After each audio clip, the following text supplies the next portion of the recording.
नमस्कार, मैं रीनू यादव आप सभी दर्शकों का आपके अपने मनपसंद अन्नदाता कार्यक्रम में स्वागत करती हूं।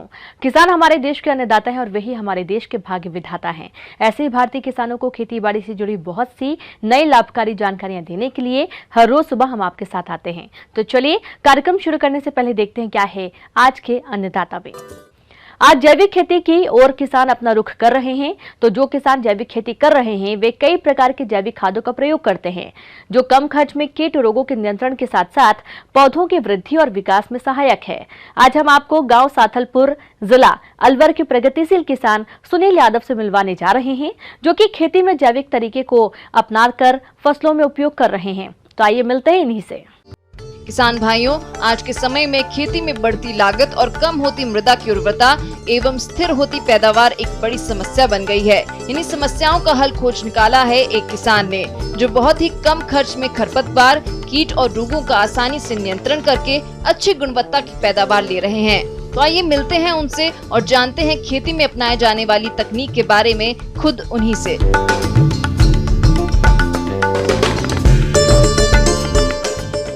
तो जो ये आप ड्रम देख रहे हो ना, तो इसमें अलग अलग कल्चर है। जैसे ये है, इसमें ट्राइकोडर्मा का मिश्रण है, इसको पानी का भर लेते हैं और इसमें 2 किलो गुड़ और 2 किलो ट्राइकोडर्मा उसको हम घोलते हैं। जब ये मल्टीप्लाई लगभग 15 दिन में तैयार होता है, उसके बाद जो ये नलकी लग रही है ना, ये नलकी डायरेक्ट वहाँ उस ड्रम में लगा देते हैं। वहाँ से ये जो हेड यूनिट है, इसकी सहायता से ग्रीन हाउस में भी ऐसे यही सौदा यूज में लेते हैं और बगीचे के अंदर भी। मैं तो ये समझो ना, जो वैसे फसल करता हूँ जैसे गेहूँ हुआ, उसके अंदर भी मैं ये कल्चर यूज में लेता हूँ। और इसमें है दाल, बेसन, गुड़, गौमूत्र, ऐसे मतलब 5-7 मेड़ के नाज, इसको भी हम मल्टीप्लाई करते हैं। मल्टीप्लाई ये भी 15 दिन के लगभग हो जाता है।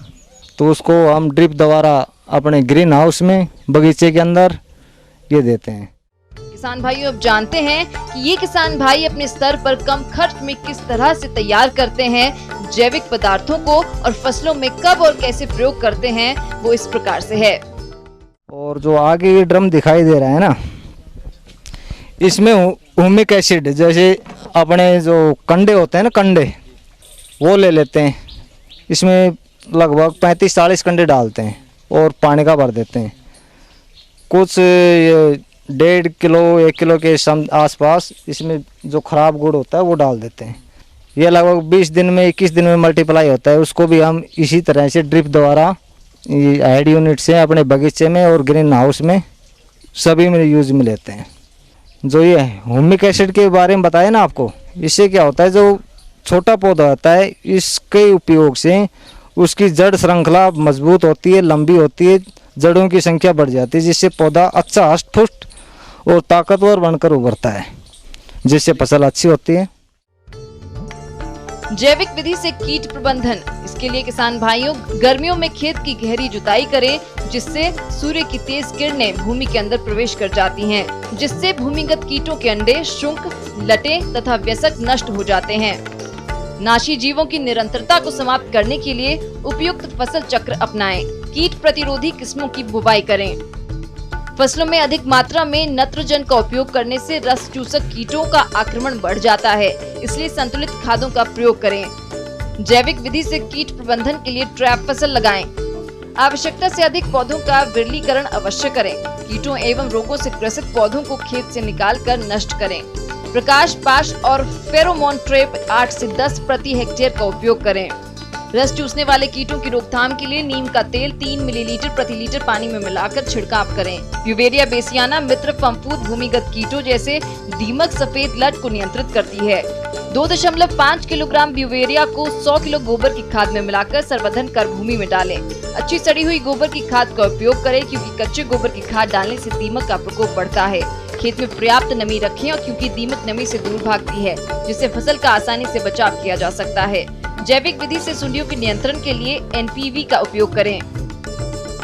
जैविक विधि से रोग प्रबंधन, रोगरोधी किस्मों की बुवाई करें। बीज जनित रोगों की रोकथाम के लिए बीजों को तेज धूप में सुखाएं और बीजों में नमी 12% से अधिक नहीं रहनी चाहिए। बीजों को बोने से पूर्व बीज को मित्र फंफूद ट्राइकोडर्मा 6 से 8 ग्राम प्रति किलोग्राम बीज के हिसाब से उपचारित करें। रोगग्रस्त पौधों को उखाड़कर नष्ट कर दें। जैविक विधि से खरपतवार प्रबंधन। जैविक विधि से खरपतवार प्रबंधन के लिए गर्मियों में गहरी जुताई करें। अच्छी सड़ी हुई गोबर की खाद का उपयोग करें। शुद्ध और साफ बीजों का प्रयोग करें। खरपतवारों के बीज बनने से पहले हाथ से उखाड़कर नष्ट कर दें। उचित फसल चक्र अपनाएं। कृषि उपकरणों को एक खेत से दूसरे खेत में जाने से पूर्व अच्छी तरह साफ करना चाहिए, अन्यथा खरपतवारों के बीज एक खेत से दूसरे खेत में पहुंच जाते हैं। जैविक प्रमाणित बीजों का ही उपयोग करें। जैविक विधि से खरपतवार प्रबंधन के लिए मल्चिंग का प्रयोग करें।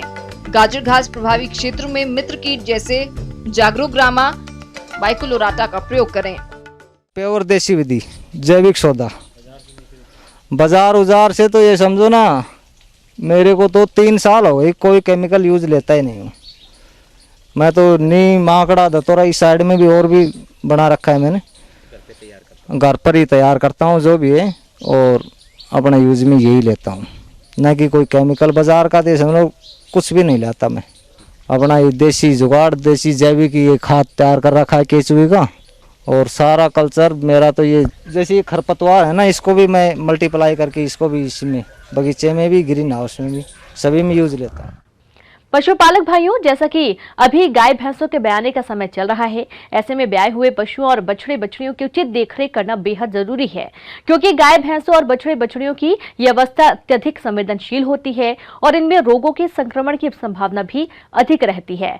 तो आप किस प्रकार से करें ब्याए हुए पशुओं और बछड़े बछड़ियों की उचित देखभाल, इस बारे में जानकारी दे रहे हैं कृषि विज्ञान केंद्र गुंता बांसुर के पशु विशेषज्ञ डॉक्टर अरविंद कुमार।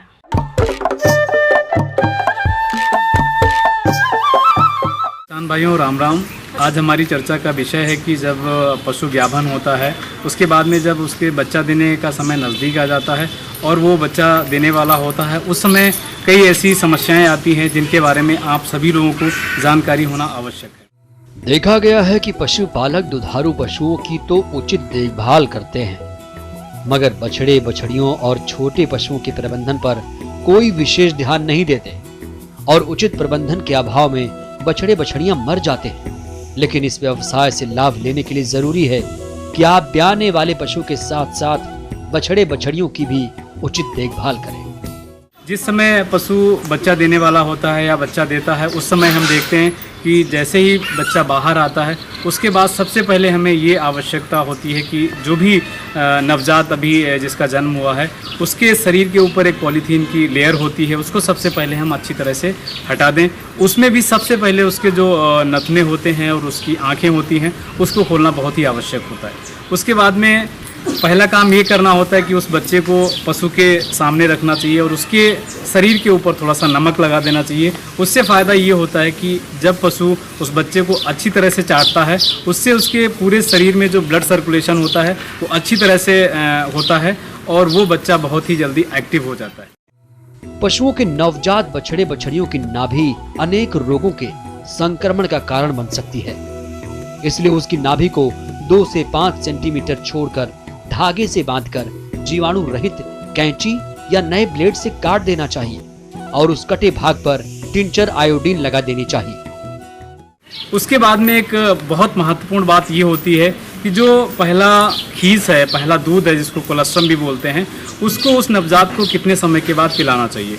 इसका जो सबसे अच्छा टाइम है वो बच्चा देने के 2 घंटे के अंदर अंदर उस बच्चे को अवश्य पिलाना चाहिए। यहाँ पर 2 फायदे होते हैं। जब बच्चा दूध पीने जाता है पशु के पास, उस समय उसके शरीर के अंदर एक ऑक्सीटोसिन नाम का हार्मोन निकलता है। ये 2 काम करता है शरीर के अंदर, एक तो दूध को उतारने में मदद करता है और दूसरी बार ये बच्चेदानी की सफाई में और जेर को बाहर करने में मदद करता है।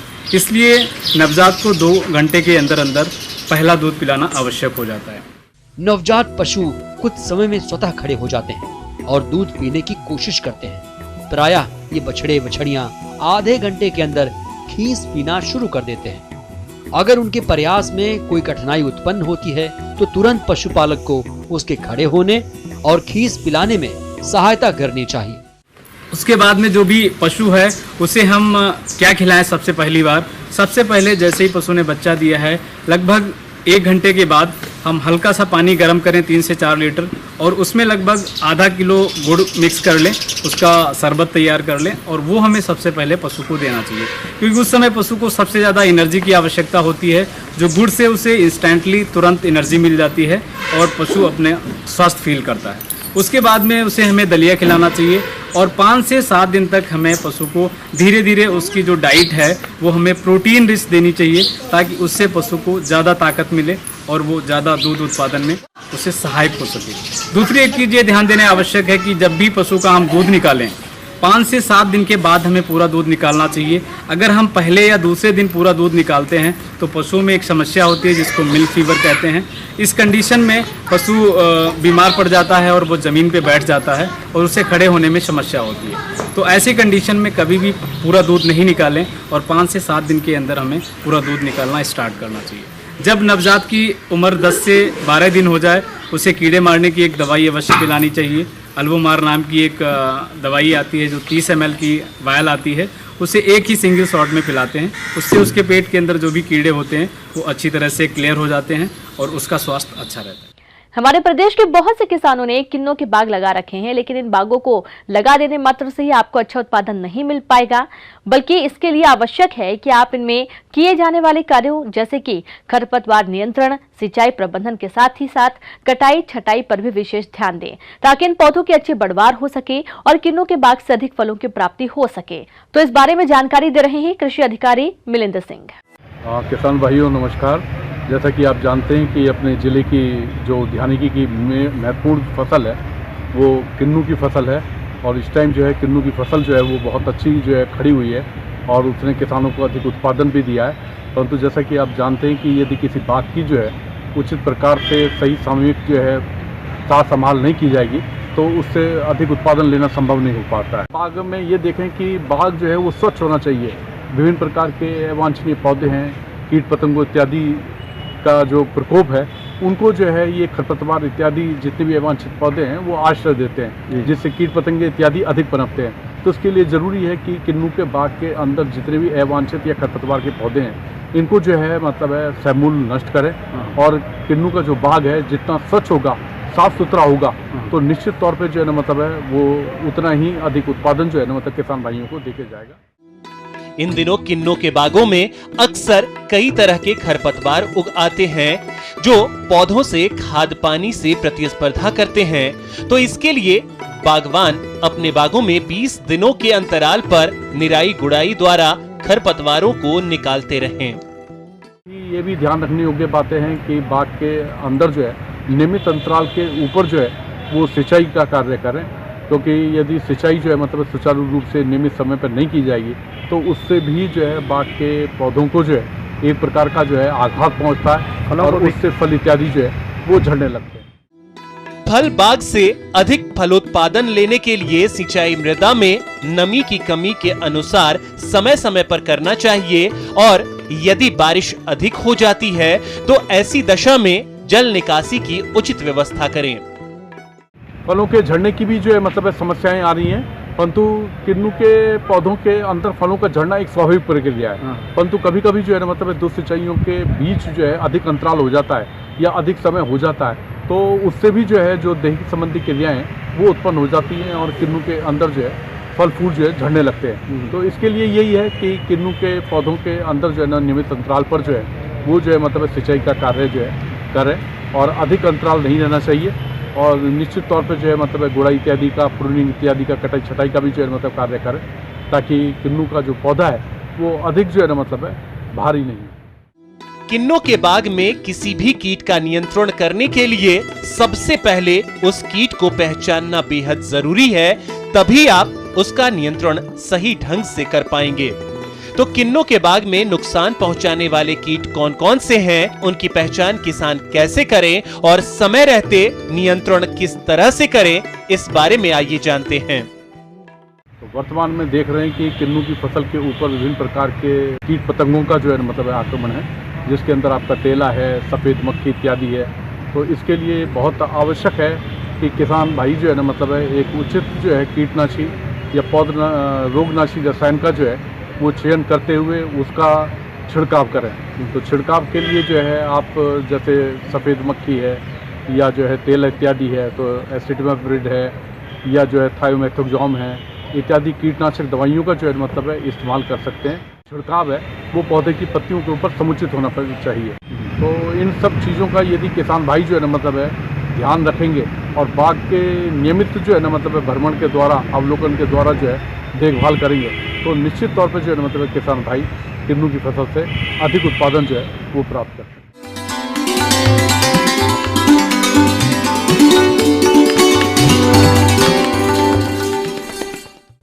अन्नदाता हेल्पलाइन निःशुल्क फोन संपर्क की सेवा के माध्यम से आपके द्वारा पूछे गए प्रश्नों में से 1 या 2 महत्वपूर्ण प्रश्नों को हम अपने कार्यक्रम में शामिल करते हैं और इसी के तहत आज का चयनित प्रश्न और उसका जवाब इस प्रकार है।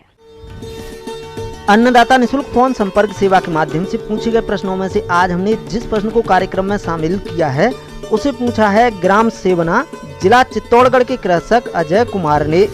आप सर्पगंधा की फसल में किए जाने वाले जरूरी कार्यों के बारे में जानकारी चाहते हैं तो अजय कुमार जी आपकी जानकारी के लिए प्रस्तुत है कार्यक्रम का यह अंश।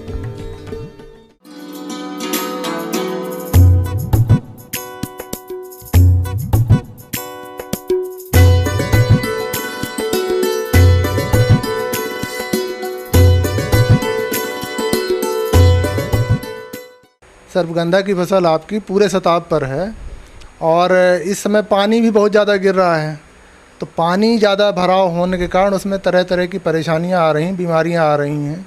आप खेत में जाएं जहां सर्पगंधा लगा हुआ है वहां पर देखें कि कहीं ऐसा तो नहीं कि पानी भर रहा हो या नालियां कहीं चौक हो रही हों, और जहां पर भी ऐसा दिखता है तो आप नालियों से जल निकास की व्यवस्था उसी समय करें, नहीं तो एक आध दिन भी पानी भरा रहेगा तो आपकी जड़ों को बहुत ज़्यादा नुकसान हो जाएगा और बाद में पानी निकलने के बाद आपके पौधे सूखना शुरू कर देंगे। इसके अलावा आप देखते हैं कि जैसे जहाँ भी पानी भरता है तो आप सामान्य तौर पर आपने व्यवस्था कर रखी है जल निकास की, लेकिन फिर भी अगर आपको लगता है कि आपके इस जल निकास से काम नहीं चल रहा है तो आप हर 10 फीट में एक गहरी नाली निकाल कर उसको बड़ी नाली से जोड़ दें ताकि पानी उसका ड्रेन आउट हो जाए वर्षा के 1 आध घंटे के अंदर। किसान भाइयों, सर्पगंधा की फसल से अधिक उत्पादन के लिए खेत को खरपतवारों से मुक्त रखते हुए यूरिया की संतुलित मात्रा का प्रयोग कैसे करें, आइए जानते हैं। इसके अलावा आप देखेंगे कि वर्षा ऋतु में आप पानी भी भरा रहता है या कुछ भी होता है तो जो आपके खरपतवार हैं वो तो उगते ही रहते हैं, जैसे दूबा है, मोथा है, उनके लिए तो और अच्छा वातावरण मिल जाता है। तो आप उसको खींच के उसको बीच बीच में निकालते रहेंगे तो जो आपका जो भी आप पोषक तत्व उसको देते हैं वो सारे पोषक तत्व सर्पगंधा का पौधा उपयोग करेगा और वीड उसमें कंपटीशन नहीं करें। इन चीज़ों को भी ध्यान में रखना है। जड़ों में चूँकि सांस नहीं ले पा रही हैं और मृदा में नाइट्रोजन की मात्रा की कमी हो रही है, उसके लिए आप जो भी यूरिया का छिड़काव है उसको बहुत स्प्लिट में करें। आप 2-2 किलो यूरिया प्रति एकड़ के मान से हर 15 दिन के अंतराल में उसको छिड़कें जब तक ये पानी का व्यवस्था ठीक नहीं होती है। किसान भाइयों, सर्पगंधा की फसल को बरसात के समय कुछ कीट और रोगों द्वारा अत्यधिक नुकसान पहुंचाया जाता है, इसलिए आप इनकी पहचान कर नियंत्रण कैसे करें, इसकी जानकारी कुछ इस प्रकार से है। इस समय पानी भी बहुत ज़्यादा गिर रहा है, तो पानी ज़्यादा भराव होने के कारण उसमें तरह तरह की परेशानियां आ रही हैं, बीमारियां आ रही हैं। जड़ सड़न काफ़ी मात्रा में देखा जा रहा है, तो पौधा मुरझा कर सूख जाता है। इसके अलावा पत्तियों में बड़े बड़े धब्बे दिख रहे हैं। तो किसान भाई इसमें विशेष रूप से ध्यान दें कि जो जड़ सड़न और जो पत्तियों में धब्बे हो रहे हैं, इसके उपचार के लिए आप ट्राइकोडर्मा 5 किलो 1 एकड़ के मान से गोबर की खाद में अच्छी तरह से मिलाकर और उसमें खेत में छिड़काव कर दें, और साथ साथ अगर उसमें थोड़ा सा भी बतर हो तो उसमें बीच में उसका होइंग मशीन चलाकर और उसके जड़ों में मिट्टी को चढ़ा दें ताकि ये बीमारी भी नहीं होगी, और चूँकि पानी सीधा संपर्क में नहीं आएगा उसके कॉलर पॉइंट के, तो जड़ों की सड़न की बीमारी नहीं होगी। तो किसान भाइयों, मेरे द्वारा जो अभी बताया जा रहा है जो समसामयिक है, इसको आप ध्यान रखें, उपयोग में लाएं। सर्पगंधा की फसल को अच्छा उत्पादन प्राप्त करने के लिए इन चीज़ों का ध्यान रखना बहुत ज़रूरी है। आइए अब एक नजर डालते हैं राज्य के कुछ चुनी हुई मंडियों के प्रमुख फसलों के बाजार भाव पर।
अब आइए देखते हैं कल दिखाए जाने वाले कार्यक्रम की मुख्य झलकियां।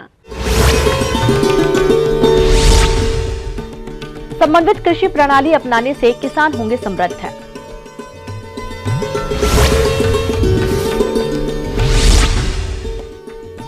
अब बिना मिट्टी के भी उगा सकेंगे सब्जियां। हम यह उम्मीद करते हैं कि आज का कार्यक्रम आप सभी दर्शकों के लिए उपयोगी रहा होगा। किसान भाइयों, अन्नदाता आपकी सेवा के लिए संकल्परत है। कृषि संबंधित समस्या एवं सुझावों के लिए आप हमें इस पते पर संपर्क कर सकते हैं। प्रोड्यूसर अन्नदाता news 18 Rajasthan, Ramoji film city Hyderabad 501512। साथ ही आप हमें ईमेल भी कर सकते हैं। हमारा ईमेल है p18annadatarajasthan@nw18.com। और इसके अतिरिक्त आप हमें निःशुल्क हेल्पलाइन नंबर 180041922155 पर सोमवार से शनिवार सुबह 10 से शाम 4 बजे के बीच संपर्क कर सकते हैं।